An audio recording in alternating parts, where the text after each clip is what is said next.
श्री गणेशाय नमः। ओम नमः शिवाय। ओम श्री सांब शिवाय नमः।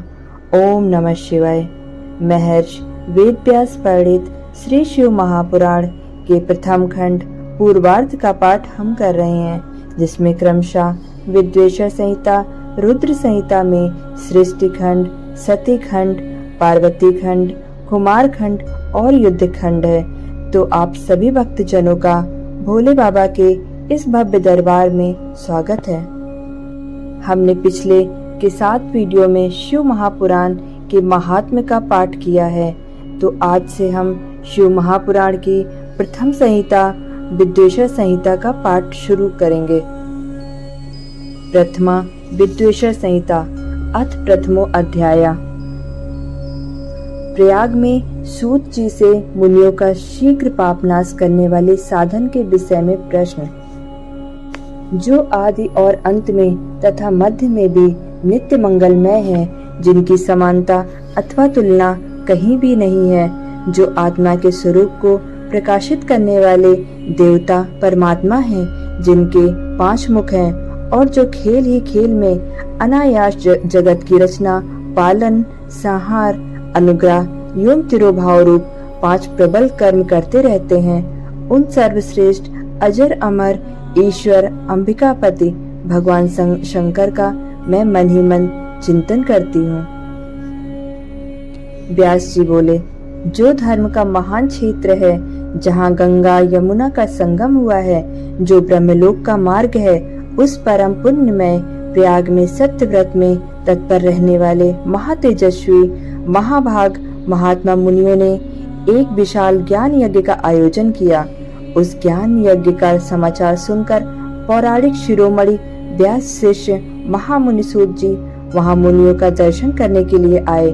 सूत जी को आते देखकर वे सब मुनि उस समय हर्ष से खिल उठे और अत्यंत प्रसन्नचित्त से उन्होंने उनका विधिवत स्वागत सत्कार किया। तत्पश्चात उन प्रसन्न महात्माओं ने उनकी विधिवत स्तुति करके विनय पूर्वक हाथ जोड़कर उनसे इस प्रकार कहा, हे सर्वज्ञ विद्वान रोमहर्षण जी, आपका भाग्य बड़ा भारी है। इसी से आपने व्यास जी से यथार्थ रूप में संपूर्ण पुराण विद्या प्राप्त की, इसलिए आप आश्चर्य स्वरूप कथाओं के भंडार हैं। ठीक उसी तरह जैसे रत्नाकर समुद्र बड़े बड़े सारभूत रत्नों का आगार है। तीनों लोकों में भूत, वर्तमान और भविष्य की जो बात है तथा अन्य जो भी कोई वस्तु है, वह आपसे अज्ञात नहीं है। आप हमारे सौभाग्य से इस यज्ञ का दर्शन करने के लिए यहाँ आ गए हैं और इसी व्याज से हमारा कुछ कल्याण करने वाले हैं, क्योंकि आपका आगमन निरर्थक नहीं हो सकता। हमने पहले भी आपसे शुभाशुभ तत्व का पूरा वर्णन सुना है, किंतु उससे तृप्ति नहीं होती। हमें उसे सुनने की बार बार इच्छा होती है। उत्तम बुद्धि वाले ही सूत जी, इस समय हमें एक ही बात सुननी है। यदि आपका अनुग्रह हो तो गोपनीय होने पर भी आप उस विषय का वर्णन करें। घोर कलयुग आने पर मनुष्य पुण्य कर्म से दूर रहेंगे, दुराचार में फंस जाएंगे, सबके सब सत्य भाषण से विमुख हो जाएंगे, दूसरों की निंदा में तत्पर होंगे, पराये धन को हड़प लेने की इच्छा करेंगे, उनका मन पराई स्त्रियों में आसक्त होगा तथा वे दूसरे प्राणियों की हिंसा किया करेंगे। वे अपने शरीर को ही आत्मा समझेंगे। वे मूढ़, नास्तिक तथा पशु बुद्धि रखने वाले होंगे। माता पिता से द्वेष रखेंगे तथा वे कामवश स्त्रियों की सेवा में लगे रहेंगे। ब्राह्मण लोभ रूपी ग्रह के ग्रास बन जाएंगे। वेद बेचकर जीविका चलाएंगे। धन का उपार्जन करने के लिए ही विद्या का अभ्यास करेंगे। मत से मोहित रहेंगे। अपनी जाति के कर्म छोड़ देंगे। प्राय दूसरों को ठगेंगे। तीनों काल की संदेह उपासना से दूर रहेंगे और ब्रह्म ज्ञान से शून्य होंगे। दयाहीन, अपने को पीड़ित मानने वाले, अपने सदाचार व्रत से रहित, कृष्ण कार्य में तत्पर, क्रूर स्वभाव वाले एवं दूषित विचार वाले होंगे। समस्त क्षत्रिय भी अपने धर्म का त्याग करने वाले, कुसंगी, पापी और व्यभिचारी होंगे। उनमें शौर्य का अभाव होगा। वे युद्ध से विरत अर्थात रण में प्रीति न होने से भागने वाले होंगे। वे कुछ से चौर्य कर्म से जीविका चलाएंगे। शूद्रों के समान बर्ताव करेंगे और उनका चित्त काम का किंकर बना रहेगा। वे शास्त्र विद्या को नहीं जानने वाले, गौ और ब्राह्मण की रक्षा न करने वाले, शरणागत की रक्षा न करने वाले तथा सदा कामिनी को खोजने में तत्पर रहेंगे। प्रजापालन रूपी सदाचार से रहित, भोग में तत्पर, प्रजा का संहार करने वाले, दुष्ट और प्रसन्नता पूर्वक जीव हिंसा करने वाले होंगे।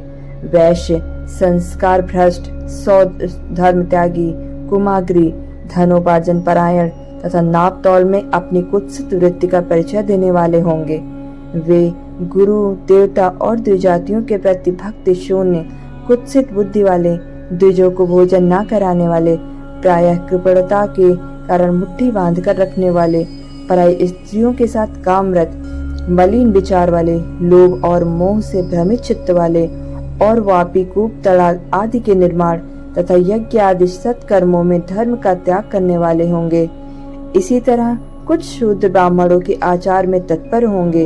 उनकी आकृति उज्जवल होगी, अर्थात वे अपना कर्म धर्म छोड़कर उज्जवल वेशभूषा से विभूषित हो व्यर्थ घूमेंगे। वे मूढ़ होंगे और स्वभावतः ही अपने धर्म का त्याग करने वाले होंगे। वे भांति भांति के तप करने वाले होंगे, द्विजों को अपमानित करेंगे, छोटे बच्चों की अल्प मृत्यु होने के लिए अविचारिक कर्म करेंगे, मंत्रों के उच्चारण करने में तत्पर रहेंगे, शालग्राम की मूर्ति आदि पूजेंगे, होम करेंगे, किसी न किसी के प्रति प्रतिकूल विचार सदा करते रहेंगे, कुटिल स्वभाव वाले होंगे और द्विजों से द्वेष भाव रखने वाले होंगे।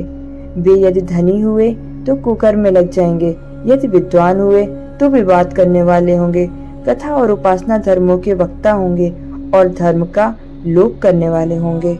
वे सुंदर राजाओं के समान वेशभूषा धारण करने वाले, दंभी, दानमानी, अतिशय अभिमानी, विप्र आदि को अपना सेवक मानकर अपने को स्वामी मानने वाले होंगे। वे अपने धर्म से शून्य, मूढ़, वर्ण संकर, क्रूर बुद्धि वाले, महाभिमानी और सदा चारों वर्णों के धर्म का लोप करने वाले होंगे।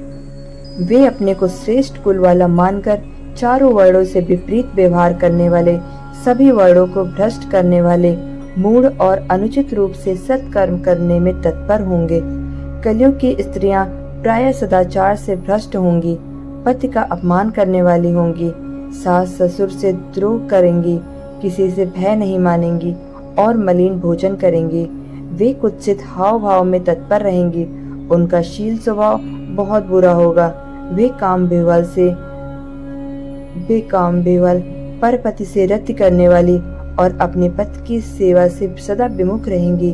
संतानी, माता पिता के प्रति श्रद्धा रहित, दुष्ट स्वभाव वाली, असत विद्या पढ़ने वाली और सदा रोगग्रस्त शरीर वाली होंगी। हे सूची, इस तरह जिनकी बुद्धि नष्ट हो गई है और जिन्होंने अपने धर्म का त्याग कर दिया है, ऐसे लोगों को इहलोक और परलोक में उत्तम गति कैसे प्राप्त होगी? इसी चिंता से हमारा मन सदा व्याकुल रहता है। परोपकार के समान दूसरा कोई धर्म नहीं है। अतः जिस छोटे उपाय से इन सब के पापों का तत्काल नाश हो जाए, उसे इस समय कृपा पूर्वक बताइए, क्योंकि आप समस्त सिद्धांतों के ज्ञाता हैं। व्यास जी बोले।